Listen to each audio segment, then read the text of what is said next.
As the disciples were gazing up towards heaven, angels appeared unto them and said, This same Jesus, which is taken up from you into heaven, shall so come in like manner as you have seen him go into heaven. This is your daily devotional. Maranatha, the Lord is coming. Maranatha, a daily devotional by Ellen G. White. Cleansing of the sanctuary.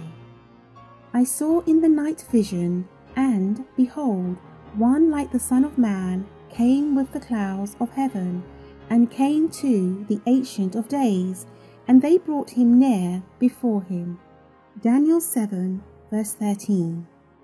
After his ascension, our Saviour began his work as our high priest.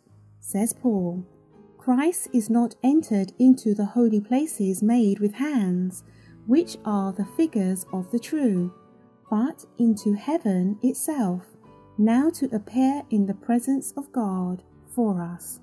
Hebrews 9, verse 24. For 18 centuries, this work of ministration continued in the first apartment of the sanctuary. The blood of Christ, pleaded in behalf of penitent believers, secured their pardon and acceptance with the Father, yet their sins still remained upon the books of record. As in the typical service, there was a work of atonement at the close of the year. So, before Christ's work for the redemption of men is completed, there is a work of atonement for the removal of sin from the sanctuary. This is the service which began when the 2,300 days ended. At that time, our high priest entered the most holy to perform the last division of his solemn work, to cleanse the sanctuary.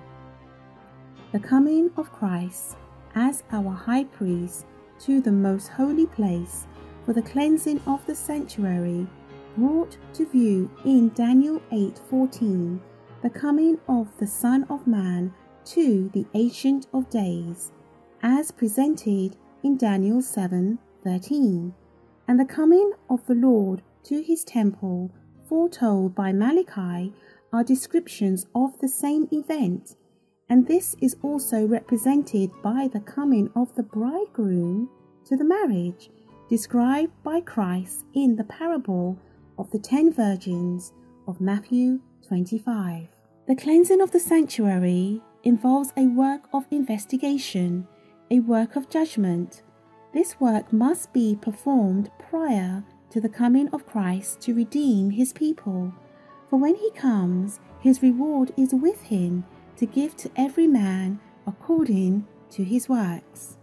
In the day of final reckoning, position, rank, or wealth will not alter by a hair's breadth the case of anyone.